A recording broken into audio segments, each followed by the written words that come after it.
Hello. Thank you for responding to that. Wow, sold out. It's so lovely to see such a packed room. We're in the great room here at the RSA. And hello to everyone who's watching us online. Thank you so much for joining us. The RSA, as we know, has always been interested in organisations and institutions that shape our public life. And it's fair to say that most people will have an opinion on the organisation we're talking about tonight, perhaps as much of an opinion as you all no doubt have on the Beckham saga. Fair comment. I am, of course, talking about the BBC. For the past century, 103 years, I think to be precise, it has helped define how people in this country understand the world, not just through information, but through shared narratives, collective moments, you know, like the traitors and all that stuff, and moments that where we all are paying attention to the same thing. Yet today, as we know, the BBC is operating in an environment of intense political scrutiny, disruption, economic pressures. We know that the licence fee, the agreement under which the BBC operates, actually runs out at the end of 2027. So all the talk is about how do we fund ANTI going forward. So this evening we are going to explore all of these issues with an absolutely incredible panel, just talking a little bit about where we stand with the BBC, how we think it might evolve, you know, the challenges it faces, and why we value the BBC, if indeed we do value the BBC. And afterwards, I will take some questions from the floor, and also we've got some questions from our online viewers. So I'm really delighted to be joined by this sterling panel of journalists and editors. Let me introduce you. Next to me, I have Manveen Rana, who's a journalist and podcast host for The Times and Sunday Times. Alan Rusbridger, journalist and editor formerly of The Guardian and Prospect magazine.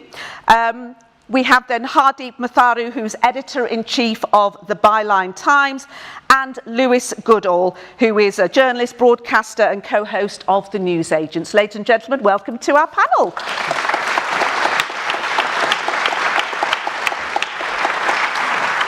Okay, let's just throw it open, you know, vaguely, and just get a quick comment from each of you. Here we are in this big room talking about the BBC. Why does the BBC still matter in 2026, Manveen? I think it matters more than ever. And you know, the very fact that we're all here shows that we clearly think it matters. I stopped working for the BBC 6 years ago, and yet couldn't resist the invitation to come and talk about it, because we're all absolutely obsessed with a national institution which is still sort of at the heart of our nation's story. It kind of tells the nation's story. But it's also in a generation where we're suddenly utterly polarised. We're in a post-truth world. The BBC is one of those rare organisations where the only remit is effectively, apart from the Reithian inform, educate, etc., is actually to seek the truth and to disseminate the truth. There aren't many places left in the world that still aim to do that. And the BBC, thank God it exists. You know, I used to work in a lot of different countries as foreign correspondent. I worked in the Middle East and Africa for the BBC, and whenever you turned up and said I work for the BBC, people were so delighted to see you, because they rely on the BBC, because they know it's more likely to tell them the truth than the organisations that cover the news in their countries. And I think we often, in all of our frustrations, there are many, we often forget how lucky we are. Okay, that's its international profile.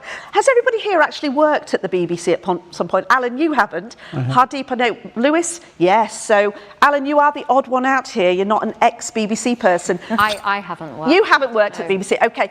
So let's go to you, Alan. The BBC. Why does it matter? Does it matter? Well, we live in an age of complete information chaos at the moment.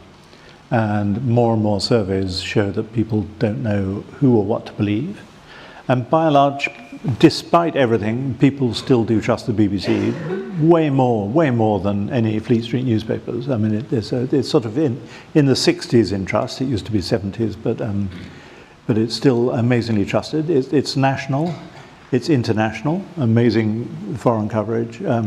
It's local. I think it should be more. It should be more there in the regions where the market model for news has really failed. And it is, despite a sort of unremitting campaign to try and prove that it's not. It's broadly successful in attempting to be impartial. We can debate about how successful, but it's a very different model from the Fleet Street model, which isn't. So you've got a Fleet Street model which is pretty polarized, and will argue about where the centre is. And here is a sort of tent peg in the ground that says that this is a pretty balanced view of the news. And if you want to see what would happen if you took the BBC away, just look at America today, where the news is now in the hands of 5 or 6 billionaires, and it's chaos. These billionaires are all, in one way or another, in hock to the president, or intimidated by him, or being sued by him, or wanting not to be sued by him. And you've seen this model in Hungary and in lots of other authoritarian states. And the thought that you would in any way weaken this magnificent institution that sits at the heart of our lives at a time when people don't know what to believe seems to me incredible that we're even having this debate. Thank you. Hardeep, what does the BBC mean to you? I mean, in your work, you seek to look at what the papers and other publications and broadcasters are not talking about. So, Well, interestingly enough, just on that point, the BBC takes a good amount of its direction from the papers, which I find really interesting because they are largely, they're not independently regulated, unlike the BBC, which is regulated by Ofcom. I mean, I think the BBC is hugely important, always has been in the UK, especially at this moment. And I mean, I'm not saying something that will surprise anyone by saying that the BBC itself has become a massive pawn in this culture war that has engulfed us in the UK, which is very American in its nature. The fact that the BBC has become such a subject and an institution that is weaponized, I think shows why it is so important, the reach it has, the place it has in public life. I think those who seek to potentially undermine it or would like to are actually recognizing how important it is. I mean, in the times that we live in, as just to echo what has been said, it is more important than ever. We need a public service broadcaster that can hold that line. And in some ways, maybe personally or professionally, for me it is less about the sort of mythology around the BBC and its perception of its role in the national conversation or in reflecting the country back at itself. We should turn it on its head. It's about public service journalism in the public interest. It is about truth. It should be about trying to inform, and sometimes that involves challenging, sometimes that involves not being cautious and unveiling some difficult truths. And, for that reason, we need the BBC to do that. It's about the public service broadcasting, I think, less about the mythology of the BBC, and if it can really look at unpicking some of its own mythology and getting back to that public service duty in a very complex time when truth is being contested, then I think it will matter more than ever. I think that's what people want to see. Okay. Lewis, you were nodding away there. I was. I mean, look, I think that, I'm going to be a little bit more provocative, I think, and maybe it's because I work on podcasts now, so it sort of enables me to do it. I think, look, in answer to the question, is the BBC necessary, and has it ever been more necessary? I would say in principle and in theory, absolutely, for all of the reasons that my fellow panelists have outlined. Do I have confidence that the BBC in its current form, on the basis on which it has acted over the past few years and with the way that it is currently run, is able to meet that challenge? No, I don't. I think, and I would just echo exactly what Hardeep was saying there, I think that the BBC, to some extent, has been running on its own reputational fumes for some time now, both in terms of the way it approaches news, but also in the way that it approaches entertainment and the rest of the things that it offers. I'm always very amused sometimes when I read, sometimes from some of my own former colleagues, about all of the unique things that the BBC does. And sometimes, particularly on the non-news side, some of the things that are proffered for that. The most regular thing that is offered and posited at the moment is the traitors.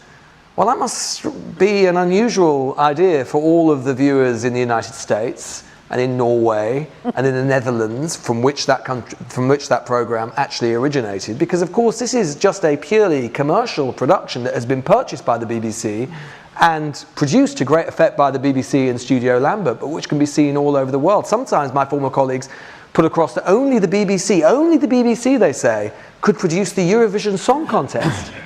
Well, again, this must be of enormous surprise to the other 50 or so countries across Europe, for whom each national broadcaster not only puts on a show for the Eurovision Song Contest, but if asked, will put it on as a show itself. And then when we come to news as well, I mean, just to push back on something we heard just now, Alan, I mean, you said that, no, look at the United States, look at how broadcasters in the United States are being kowtowed and bullied by the Trump administration. Well, last I checked, it was the Trump administration threatening to sue the BBC, and then we see, not on a news programme, but from the Wreath Lectures, which is supposed to be the most unadulterated form of Wreathianism that we hear, that this year's Wreath Lecturer, or last year's Wreath Lecturer now, was asked, well, not just asked, was mandated from his Wreath Lecture to remove a line that many people in this room, indeed many people around the world, I think, would find completely uncontroversial, that Trump and the Trump family is the most corrupt president to have ever occupied the office. But that line was removed for fear of intimidation from the Trump administration. So, in brief, the BBC has never been more necessary, but the BBC has never been more necessary in principle. In action and in practice, what it must do and has to do to prove its value and its worth, it must be the thing that we hope and think it should be, not what it has been too often, in my view, over the past years. Let's just talk a little bit more about that. So, do we think that the BBC is overly cautious? Remember all the pressure. I work for ITV, and we don't get anywhere near, obviously, the scrutiny that the BBC does. The BBC does because we all pay for it with the licence fee. But are they kowtowing too much? Are they overly cautious? Is that the issue? I think that's part of the issue, and I think, Lewis talked about the Trump example, which is a very valid one, but that's not new. They've been cautious for a really long time. One of the, just before I left, one of the reasons I left really was I was doing investigations, and I would find, we'd have a big investigation on Aaron Banks, for example, and we'd have a film that was ready to go out on the 10 o'clock news, and the editor would come in and say, great film, that's a great film, we're not going to run it because there's so much on Twitter about this already, we'll get so much abuse basically that we're just going to run an Aston with the latest news instead. And that would never see the light of day. There was so much nervousness. It's partly because there's always been this slightly odd relationship with the government where the BBC is independent, but because it knows it relies on the government for the licence fee, there's always a nervousness about rocking the boat, which I think is an inherent flaw in the way that it's formed. But there's also a caution which has crept up. It certainly did in the time I was there, and is really unhealthy. And I think a lot of it it comes down to editorial leadership. It needs stronger leaders. It has a slightly unhealthy, we were talking about this just before we came in, it has a slightly unhealthy strata of very nervous people who get the job basically for never having taken a risk in their lives, and they end up running investigations or running editorial policy, and funnily enough, they don't like it if you have journalists who are coming up with investigations or new news. I did a bunch of investigations at the BBC which could only ever go out at the height of summer. So I did one on that brought down Bell Pottinger and another on Save the Children. They had to go out almost a year apart because you had to wait for a lot of people in news management to be away. Because the lawyers, and this is very unusual, this is the only news institution I've come across where the lawyers would be on my side, but the editors were too nervous to run a piece. I actually had a situation where the editor came and said, we can't run this, we're getting so many threats from Bell Pottinger. The lawyers were in the room and they were like, but we've seen all the evidence, absolutely we can run this, we've got more than enough to be able to stand up in court and this investigation should go through. And I was told that if it did go out on the World at One, as it did, it would go nowhere else on the BBC, and if it ended up in court, I was on my own, which is just a sign of, that's not supposed to happen. But that was pre-Trump. That was at a time where there's for years, and I started my career at the BBC just before Hutton broke. And in my time at the BBC, it was just like watching the editorial spine get weaker and weaker, and that, I think that's a great pity, because it's an amazing institution, it has so much promise, and it has so many brilliant journalists. It just needs better leadership. I mean, what's your response to that? I mean, Alan, you've been in journalism for so many decades. You understand what external pressures are, and the BBC certainly has them. But are you shocked at the things you hear about how much the BBC feels that it's forced to compromise to a certain extent? No, I think that's true. And I think, it's right for Lewis to throw a bucket of cold water on us before we all get too excited. But a lot of it comes down to this hostile environment in which the BBC works. So I think a rational view of the BBC might be that it's a pretty good thing and it broadly does good work. And I'm always surprised that Conservatives have got it in for the BBC, because it seems to me a rather sort of good British thing. But it operates in a world in which this ludicrous thing where it has to beg for its charter every 10 years. I can't think of another organisation that's got a royal charter that has to be renewed every 10 years. It has to beg for the licence fee. It's got, Lewis and I have talked about this, the governance system is crazy, because a third of the governors are appointed by the government. So it's not as independent or as solidly based as it should be. And it operates in a world in which 2/3 of the British press more or less have full-time BBC correspondents who are there to trash it if they can. And the Hutton report was a landmark thing. When most of you look old enough to remember the Hutton report, but if you don't, it was a 3-minute, 6-minute broadcast at 6 o'clock in the morning, which Alistair Campbell and Tony Blair got very upset by. It led to a judicial inquiry costing millions of pounds, and the decapitation of the chairman and the director general of the BBC. It's just happened again over a mistake on a panorama programme, but not a bad mistake. And that doesn't happen anywhere else in the news business. You don't lose the chairman and the editor over mistakes, or you don't have £6 million inquiries. So I think the BBC has become a place where everybody is covering each other's backs. And what I hope this government will do is to create a forever charter, so that we don't have this 10-year cycle.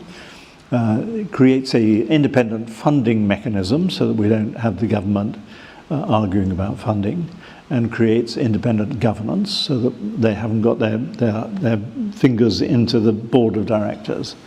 And that, I think, would give the BBC a better chance of being the kind of BBC that I think we would all like it to be. I mean, you touched on the governance of the BBC and how the board is made up. Obviously, there's going to be a new Director General at some point this year. I know Tim Davie is going in April, I think, so we've got a temporary DG at the moment. But ultimately, the government, that will have a say in who that person is. Is that the fundamental problem? Because the BBC is held up as impartial, or that's its ultimate aim, its impartial output. How can it be really politically impartial anyway, with the government really kind of looking over its shoulder like never before? I mean, do you think that's basically the major problem here, Hardeep? I mean, I think everything Alan says in your question is the question. I mean, there is absolutely a structural problem with the governance and the independence and the government in terms of how the BBC is able to operate. It's meant to be operationally and editorially independent, but that is obviously, there's a lot of tension there. But I like your question, because I actually think these are the things we tend to talk about, and we should, but actually I don't think that is all of it. And I think, in recent years, I think the BBC has been in an existential crisis, because the very thing on which its basis rests is accurate, duly impartial, independent journalism, right? It's the whole brand and its existence is known to try to present the truth as best as we can ascertain that to its audiences. And we're living in a time where the very notion of truth is contested, and the very notion that there is deference to institutions is coming apart at the seams. Now, this presents an existential crisis, in my view, to the very being of the BBC. And instead of being able to confront that head on, in part because of these structural challenges it has to take into account, it has instead bypassed the complexity of this particular moment. So that is one thing. You know, what does it mean for the BBC to be the BBC in an age where the very thing it's based on is contested? The other thing I would say, which goes beyond just looking at independence or how many conservatives are on the board of the BBC, etc. It's I'm really interested in some of the underlying assumptions which shape the BBC's, especially its news and journalistic coverage. You know, what is shaping that? And I don't know whether a horse race style reporting of what's going on in Westminster, who's up, who's down, I don't know what that is doing. I don't know, just asking different political analysts, what's your opinion on this and what's your other opinion on that on the other side, you know, trying to present this kind of false balance in some cases. I'm not sure what that advances. I'm not sure whether political polling that sometimes in recent days is showing Reform UK sort of going up the polls, I don't know if that should be shaping a notion of journalism at the BBC, which is more or less presenting Reform UK, arguably as some sort of government in waiting. I'm not sure that we should be having any sort of news agenda which is being set, the BBC is going forward with, that is set by the newspapers in this country, which are not regulated independently.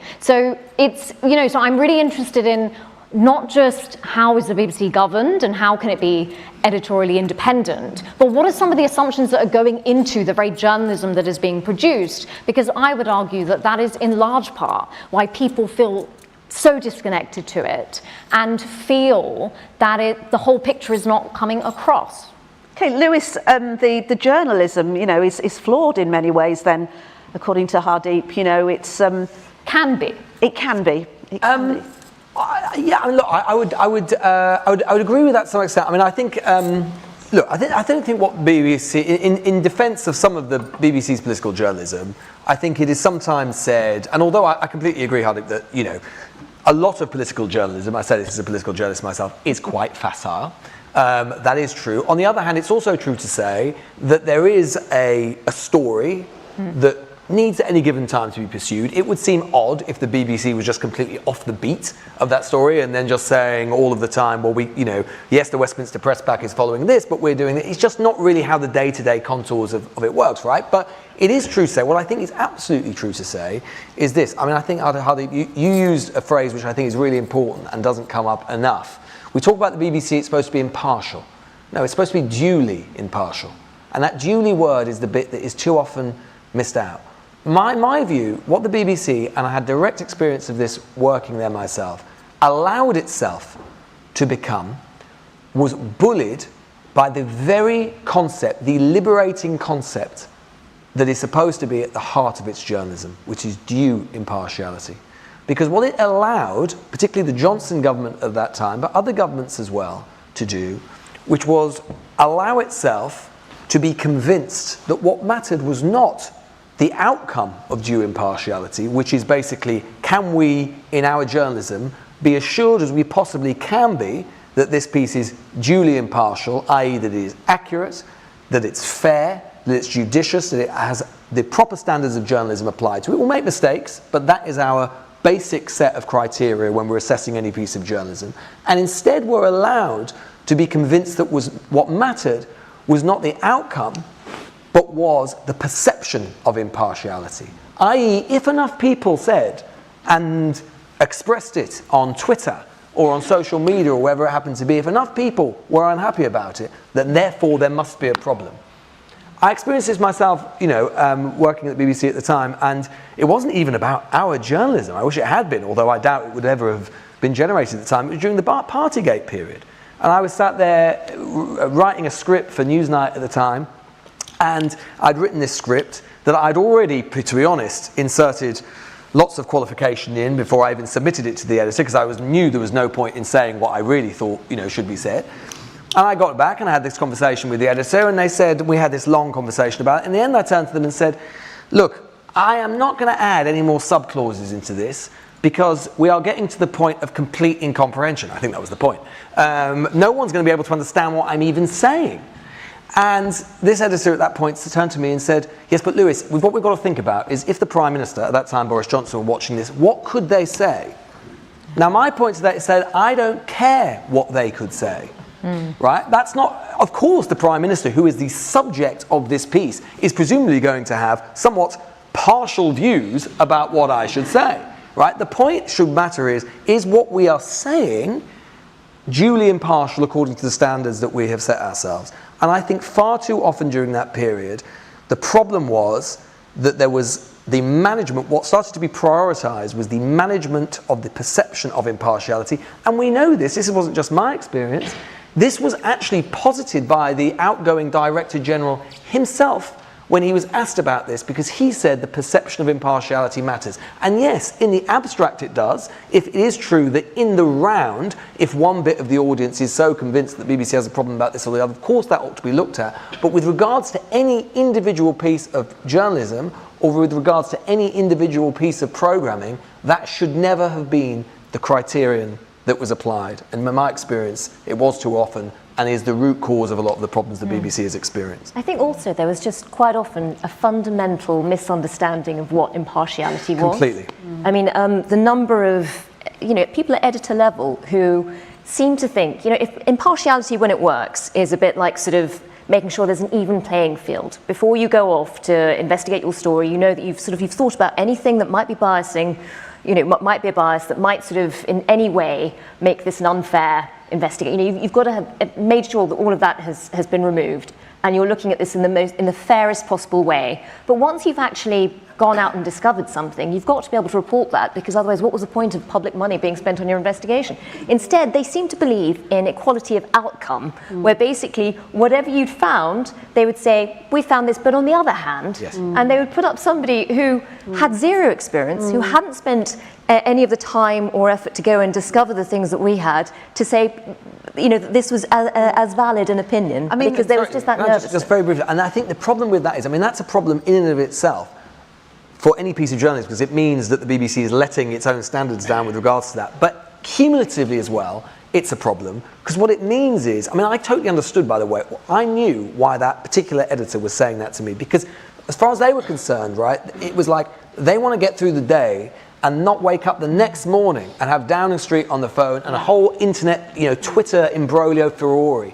And so they think that if we get through the day and we've not had 1,000 complaints or whatever it is, that's a win. And it might be an individual micro win, but on the macro level, what happens is the BBC's journalistic output becomes less compelling, less interesting, and just less able to compete in the journalistic age that we're living in, which over time I always felt was basically like a slow motion kind of car crash or a puncture in the journalistic tire, if you like. The air just slowly going out of the wheel. And I think that's where we're ending up, where too much BBC journalism, frankly, is wallpaper. If we're saying here that the way in which the BBC is funded is an obstacle to its output, in the current age when there is so much choice, streaming, people are watching YouTube more than the BBC.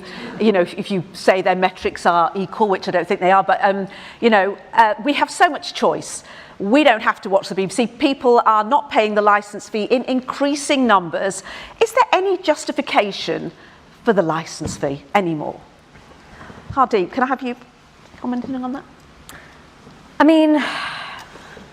If we want a public service broadcaster, we have to pay the license fee. But I think we're at the point, as Lewis is saying, that the public senses that something has shifted in how the BBC is approaching its journalism and the sort of stories that we're getting and the preoccupations we're getting. And I think it is long overdue to sort of have a dialogue with the public about what is the BBC in 2026? What do we want from it?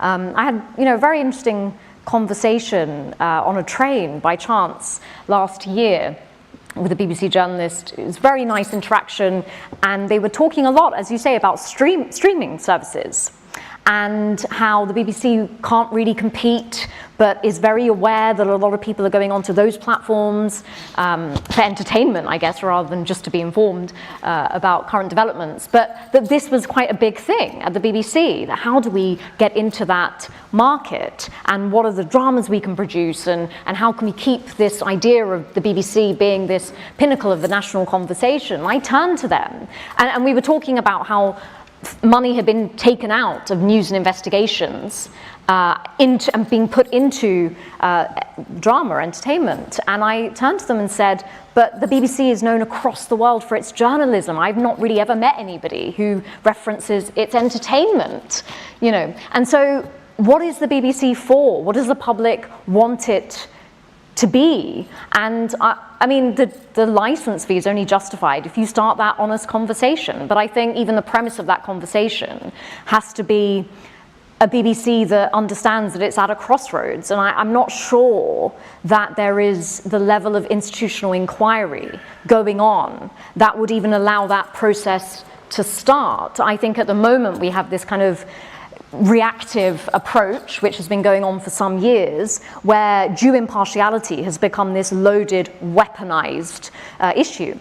And it is shaping so much of what we're seeing. I think the sort of Trump lawsuit potentially is all part of that, all part of this weaponization, all part of the BBC becoming the story, the BBC becoming part of the culture war. And we're getting very far from its public service duty. And so people want to pay the license fee, increasingly not. I think people would want to pay it if we're very clear on what it's meant to be for and what we're actually getting in this day and age. Alan, is it value for money? Incredible value for money, yeah. It's whatever it is, a cup of coffee a week. Is that right? Yeah. I mean, again, looking at America, democratic societies can't work unless you have agreed facts. It's a really sort of basic thing. And if you look in America, you have Fox News facts and you have CNN facts. And CBS facts turned out not to be to the liking of the president, so they're changing the CBS facts at the moment.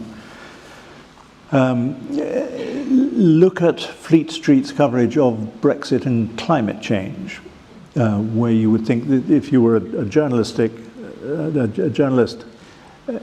inquiring after the factual framework of these two most consequential stories of our time, you can see, we might agree as an audience what you think journalists should do, and it's almost the opposite of what Fleet Street did. They began by saying, well, Brexit is a good thing, we're not going to give you the facts on both sides, we're going to tell you how to vote.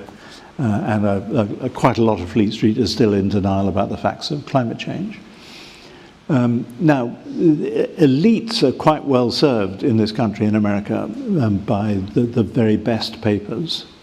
But everyone else has to make do in America with what is there for free. And societies can't work like that.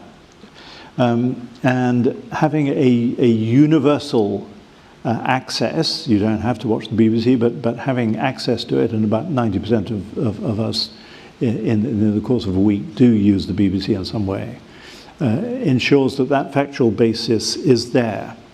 And I don't want a world in which we have GB News facts because people subscribe to GB News, and then another subscription service where a different tribe subscribe to a different set of facts.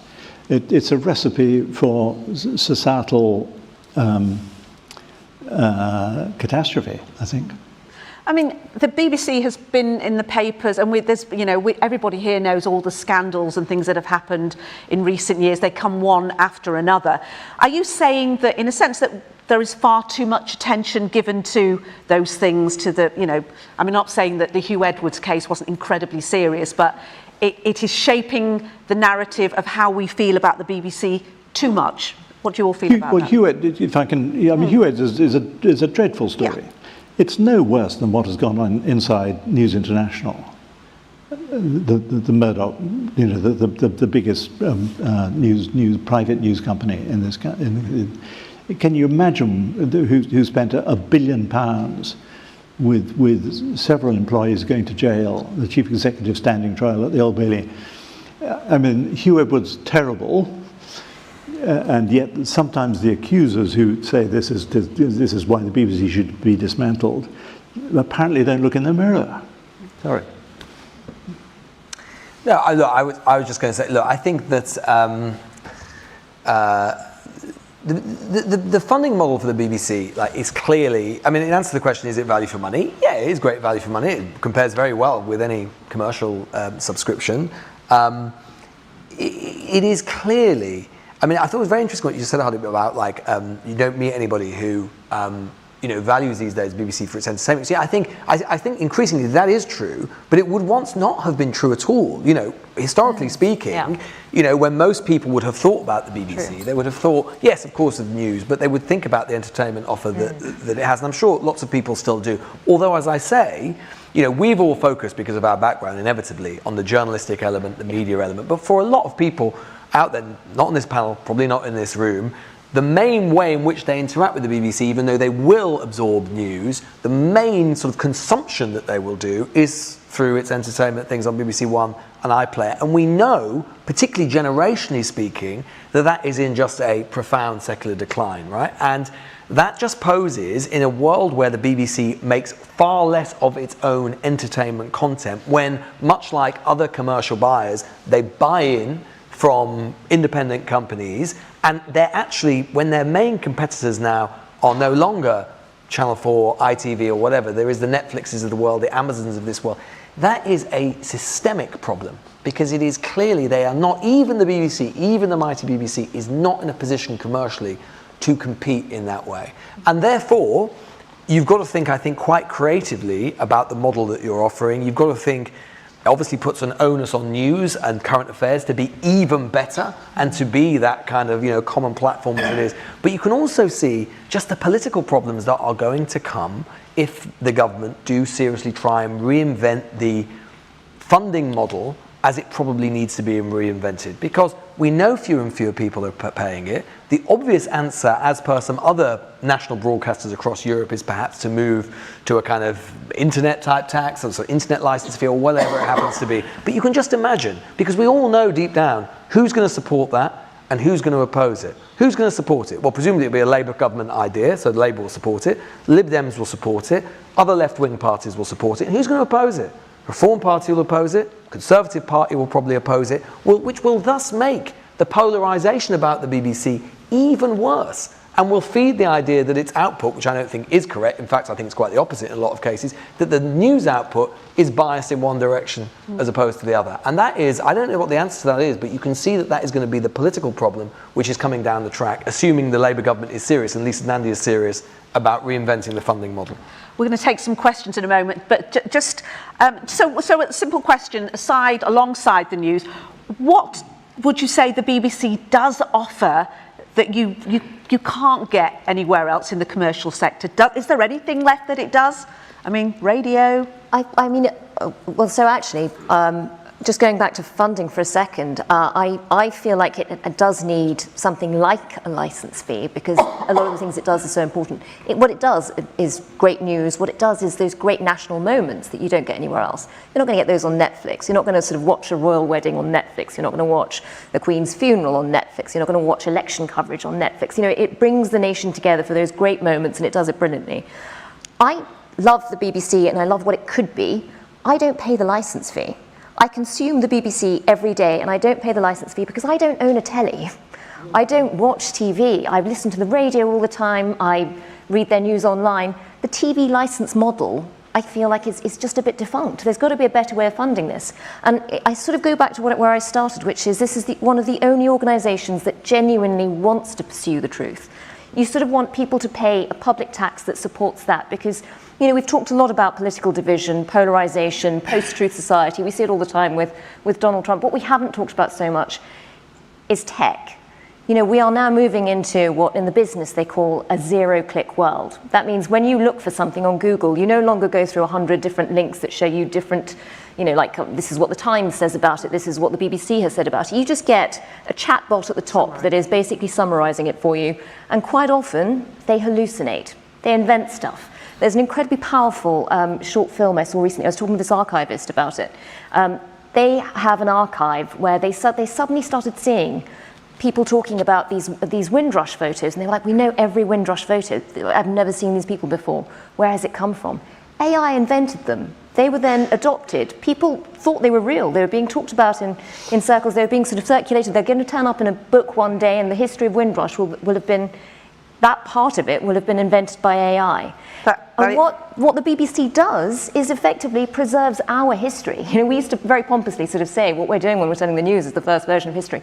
If any of that matters, if everything we actually live through matters as opposed to what AI imagines about it at a later date, then of course we need something that we know will be a gold standard. And the BBC needs to work way harder to make sure it is, to make sure it's respected as the gold standard of this is the version of what really happened on this day. I think AI, that's anywhere else. It's a whole different panel. I think there's nowhere else I can think of that does that.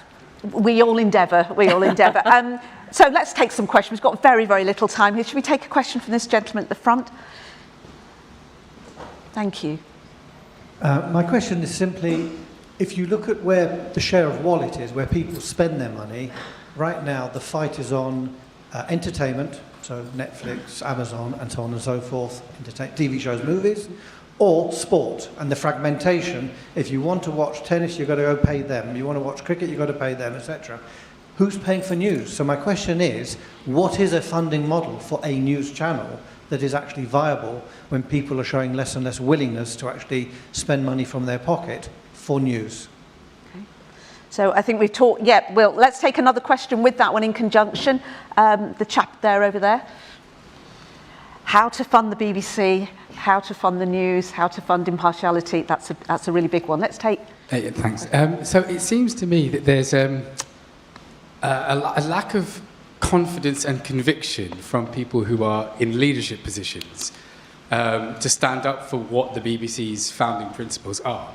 Yeah. Could I ask the panel to pick present and past, if you don't want to comment on the present, people who embody those kinds of qualities you'd like to see help front that up? Because fundamentally, that's the kind of thing that seems to need to happen. Take that? I completely agree. I sort of think the fix to a lot of this is actually just stronger leadership. People who are willing to fight for what the BBC should be doing, regardless of the political pressures and regardless of all the commercial pressures and people coming at it from every direction. There aren't anywhere near enough, but I've worked for some great editors at the BBC. Sadly, quite a few of them have now left and moved on. Nick Sutton was amazing. There's been some great editors, but they either don't last or they don't make it right the way up the chain. And I think what it needs, it's rudderless at the moment. It doesn't have people in the positions that will really matter. It's a great opportunity to get people in who really understand what the news should be doing and are prepared to fight for it. Okay, let's take another question. Where's the microphone? That lady over there. Yeah, thank you. Yeah, no, this is to each of you. If any of you had to choose, who would you choose the next Director General? And also, if possible, who do you think is most likely to be the next Director General? Yeah, I was discussing before about this, that there's 3 names being touted as a kind of like, the hot favourites, but none of them are internal candidates. I just said to Alan, who'd want that job? Who do you think? What do you think? Is that him? Who on earth would want that job? You don't want it, Alan. Alan, interested? Are you? No, please. I thought you liked me. No, it's a horrible job. Mark Thompson had this extraordinary rhinoceros skin, and whoever does it has got to have a rhinoceros skin. My candidate would be somebody no one's ever heard of, a guy called Mark Scott, who ran the ABC in Australia, because he was very thick-skinned. It's got to be, all the recent DGs come unstuck because of news, and Tim Davie, I think, the fact that he didn't have a news background was ultimately his undoing. And you've got this dilemma of having to have somebody who comes from a journalistic or editorial or creative background who can also run a £6 billion corporation. And I think probably they're going to have to work out how to split those jobs in some way. So you've got an editor-in-chief, 20,000 hours of content a year, and then somebody who can do the organizational stuff. It also takes courage. Somebody who does have the courage and is very clear on what that role of the BBC is, how can that be achieved in the times that we're in. And we joke about, you, Alan, but, in a way, it's really nice to share a platform with Alan Rusbridger because, you are the one who, you, the editor at The Guardian, when The Guardian newspaper exposed the phone hacking scandal. And that, raised huge questions about the structures and the practices and the culture and the ethics of Britain's established press. And I know we've had conversations in the past, and that kind of journalism, holding that line, which you have to do, that editorial integrity, it takes courage and being very clear on why you are a journalist, why you're an editor, and what you want to achieve. So, think about it. Okay, let's take another question. I can't choose. Let's take a question over here. We've got some more coming in online as well, but we'll hear from this gentleman first. Hello. Frankly, I'm shocked that you haven't discussed anything about the plethora of content that the BBC provides. It's all about news. It should be called the future of BBC News, as far as I'm concerned. Why have you not spoken about anything else? I did. Yeah. Traitors, I think, is about as close as... Huh? Yeah. What about children's? What about religion? Okay. What about, and the idea that you don't pay the licence fee because you don't have a television is absolutely shocking. I don't even get a note. You don't listen to the radio. I do. You don't but that's precisely my point. But that's precisely my point. I want a version that I can pay. So what I don't just have a to TV, push I back don't at you, even get a licence fee. let's leave news aside. What does the BBC, in your view, on a non-news side, currently provide that the commercial sector couldn't? Well, it's actually been hollowed out because they were not allowed to operate because of commercial impact. But when I first started at the BBC to work on the digital curriculum, which then became BBC Jam, and it was cancelled because it was declared it would have too much commercial impact. And then you look at the world today, in this country, what digital provision is there really being done for children's education? The biggest player in it, ironically, is BBC Bite-Size. Mm. But what I suppose I'm saying to you is that I can completely understand, and that's why I was sort of keen to say, obviously for most people's consumption, news will not necessarily even be the main thing that they do consume. But I think the problem the BBC currently has is that when it's trying to make those universality arguments, partly, yeah, for sure, partly it has been hobbled by repeated, quite poor licence fee settlements, for sure. But it finds itself in the non-news areas at its least able to credibly answer that what it provides cannot be provided by the commercial sector because, frankly, pardon, sorry? Like David Attenborough. Well, there are, David Attenborough, wonderful, brilliant man, incredible programs. But again, some of these programs are made, natural programs are made, and they would be made by the commercial sector. Dare I say, David Attenborough, or an equivalent of him, would be employed by Netflix or an Amazon Prime or whoever it happens to be. I'm not saying that's a preferable thing, but for those of us who do want the BBC to succeed, we do have to engage with it because it's reality. Fair point. The BBC does do an awful lot more than news, but I suppose recently what we've been focusing on is been getting in the neck about what things that have happened in the news sector, losing the top 2 execs and stuff. So I think that's probably what's led it. But I think that's a fair comment. The BBC is a lot more than the news, so we'll accept that. So let's take. Should we take someone from this side, just so that you have to walk up here? How about the lady in the green behind you? Okay. Yes. The man in the red or the lady in the green? Let's have the man in the red. Is the point we're not just kind of discussed part of the issue with the licence fee? Is that the BBC is kind of suffering from bloat? I spoke to a producer years ago about the BBC because he was working with BBC Worldwide, and I said, what's the difference in this instance, between Strictly Come Dancing and Dancing with the Stars? He said, Strictly Come Dancing has to appeal to the entire country. And the purpose, it's the reason it's the flagship for the BBC is because we try and appeal to every single demographic. Now, as that gentleman was just saying, there are so many things in the BBC arsenal that I do not engage with. So when it comes to my licence fee, if I'm not interested in Wolf Hall or Doctor Who or Strictly Come Dancing, I'm funding those projects with my licence fee. So is there a world, with the people on this panel, that we split the BBC institution so they're not all one cohesive element, and we basically devolve the BBC into the BBC News with a smaller licence fee that then you can keep that pure news source, and then the entertainment is a different world. Effectively, you subscribe to the bits you want. Yes. So I completely agree with you. So look, the BBC model sits more and more uneasily with the mores and the way that the media has developed, which is increasing personalisation, watch what you want, have exactly what you want, subscribe to what you want. So I agree with you. The problem with the model, of course, with that model, is that if we're just thinking about news for a moment, if we hived off news, that alone would be, or largely alone, would be the bit we all have to pay for, then the pressure on it and the political pressure on it would be even greater than it is right now, because it would be the only bit on which the enemies of the BBC would focus. And they would say that, because right now, you can say, well, look, the BBC provides a service for all of these things and there's a universality to it. If it were news alone that we were compelled to pay for, the political pressure, I think, would be even greater than it is right now. Manveen, I mean, are there any parts of it you would pay for? I honestly, I don't pay the license fee because I don't have a TV. I want to pay the license fee.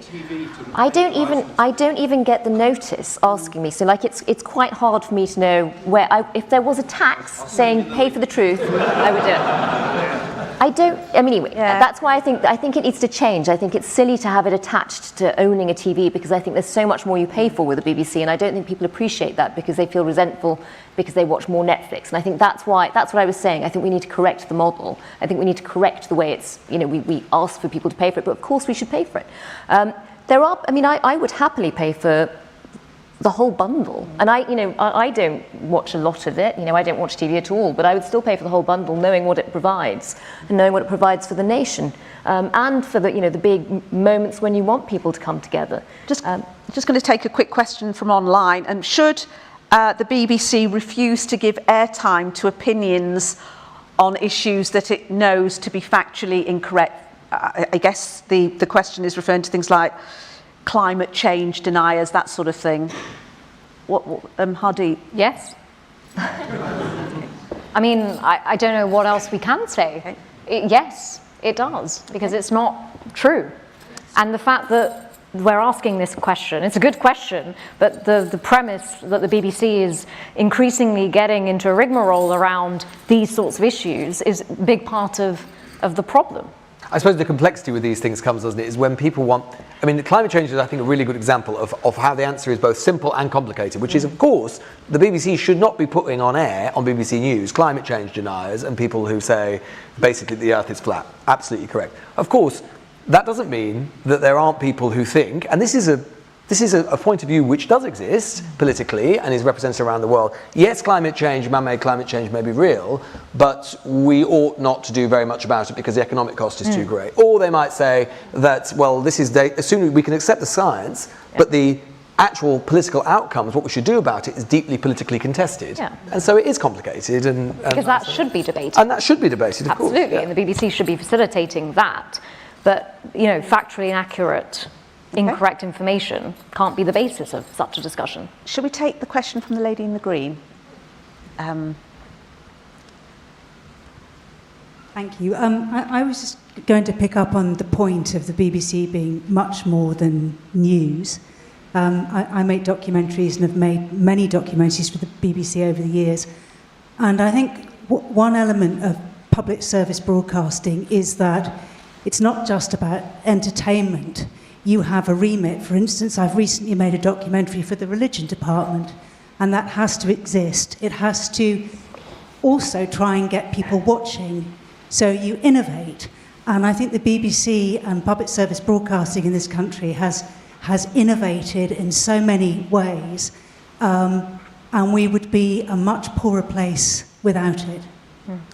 I mean, so people here in the audience, and I'm sure many of you remember sort of the Terry Wogan anti-warm, comforting days that we had. Do you still think that the BBC does shape national conversation? You know, it is, it reflects public life in a sort of a warm, comforting, national way that, you know, perhaps we've been used to in years gone by. Alan? Well, I don't think its role is there to be warm and comforting. The times we're living in are not very warm and comforting.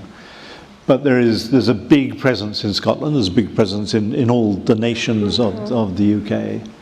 And I want to just go back to, I'm sorry, I want to pick another news point, but you said, is there anything that the BBC, only the BBC does? Yeah. And local news will soon be that. The model for local news, in which the journalism was paid for by advertising, has gone, and the local news industry is dying. And at some point, the BBC is going to have to be brave and say, we're going to step into that void. And I think that should be paid by a universal levy. It's an economic model for news that works. The same is true of international news, by the way. I mean, look what's happening to the Washington Post at the moment, owned by the world's richest man or second richest man. And it looks as though they're going to decimate, I think that mean that literally, not only the local coverage, but also the international coverage. It's very expensive. There's no economic model for it, except the model that we have for the BBC. Why would we try and destroy this model? And we have time for one more question. Let's just take a question from this lady. Just very quickly on that, you know, exactly what you were saying about local news, but also the example you gave about sort of children's. I think sometimes the BBC has shot itself in the foot because it's been so worried that its argument must show that it's not stopping commercial interests from burgeoning. So it's stepped back from the places that only it can really serve. So it's cut back on its local news so much, when actually it's one of the things it can do because better than anyone else. It's intimidated by the argument from news providers saying you're putting us out of business. It's intimidated by its conversation with the government. Yeah. Let's take the question from this lady here at the front. Just a quick question from maybe slightly non-anti-loving perspective. I've lived in many countries in Europe for many years, and it feels like BBC is trying to do a lot when most of other countries have moved their broadcasting models to much more pluralistic structure. So they're based on pillars, like in Holland or in Austria or in Germany, where there is a number of broadcasters that sit under an umbrella, and they produce various degrees of quality, but you are quite likely to get 9:00 p.m. a broadcast from one of the pillars of the Dutch Socialist Party or Dutch Geographical National Animal Party. And you know, they're pretty fun programs, and it just creates a lot less weight on one. The weight is on many. And that is fine, that works. So maybe we should just consider, is BBC trying to do too much in this day and age? That's a big question, isn't it? I think, you know. Just on that, I do think, I started Mark's night by just saying that sometimes I think the BBC relies on a little bit on fumes and on the idea, like I say, that it can only do things that other broadcasters can't. Even some of the things we talked about, you know, in parenthesis, you know, talking about, you know, when the Queen died or the, you know, Remembrance Sunday. I would just invite, I mean, people here to sometimes, if you want to look at the coverage on Sky News or ITV or Channel 4, these are quality programmes. So I don't think it's enough. And I say this as someone who wants the BBC to continue. I want it to remain a pillar of our national life. I don't think it is enough to rely on some of these cliches and axioms, right? I think the BBC has to be bold, has to reinvent itself, has to seriously ask itself what it wants to do. And I'll just finish on the thing. When I used to work at the BBC, people will know if they know the building at New Broadcasting House. There was a statue of George Orwell, who of course famously worked for the BBC for a time, and there's one of his quotes, a quote that I love and is often quoted, which is, you know, freedom is to mean anything at all, is the ability to tell people things that they do not want to hear. And sometimes, I'll be honest, when I used to go home of an evening, I used to not find that inspirational, I found it slightly mocking, that someone was putting it there almost ironically. And I think that has to change. And the BBC, and I agree, goes back to that point about leadership. BBC can change so much by itself, on itself, and it would do well to heed Orwell's words. Okay, well, let's just continue that finally on the panel. Lewis talking about what he potentially would do at the BBC. So you're the next boss, you know, DG or whatever it's called. You've got a massive budget. You can do what you like. You can do one thing, and not necessarily news related. You can make one kind of programme or whatever. What would you do, Hardeep? Let's go down the panel. Endless, you know, limitless budget. I am going to leave that to Alan, but I want to pick up on what kind of Lewis is saying, and your question, the other question about sort of, is the BBC still leading the national conversation, or still that comforting sort of institution for us all? And again, just coming back to what we were saying at the beginning, I just don't think today that is what the question is that the BBC should be asking itself. I think the BBC needs to get out of its own way to a certain extent, really get back to that public service journalism element. What does that require? What is the leadership that requires? And also just a phrase that we hear a lot when it comes to the BBC, reflecting the country back at itself. And my question is always, but then who decides who has made that mirror? What is it that is actually being reflected? And is that really what is going on in towns and cities across the UK? I don't know the answer to that, but I'd love the BBC to leave its ivory tower and find out, maybe. Alan, you're the head honcho at the BBC. I think this is an Could be. Thank you very much. Be brave. Sorry? Be brave. Be brave, be brave. Yeah, be incredibly brave, but also invest a lot more in good journalism. And that actually might mean that you end up actually streamlining a lot of what you do, just making sure that the stuff that you do, you're doing really well, you're paying journalists better. There's no proper sort of journalistic training. So, you know, like I think about twice in my career, there was like maybe a day where you'd go away and talk about editorial values.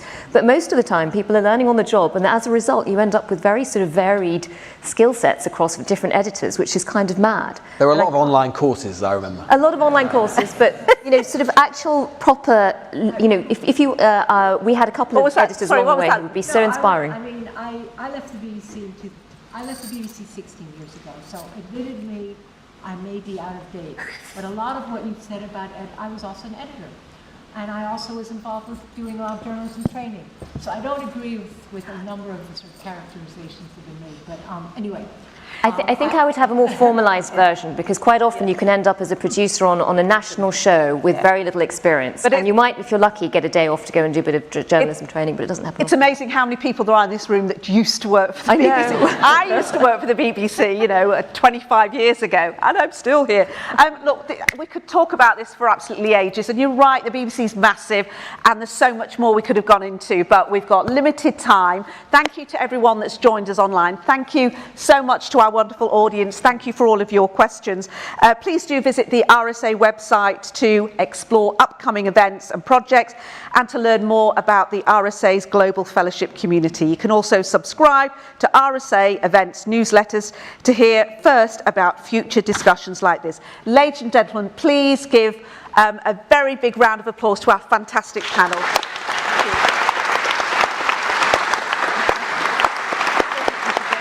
Well,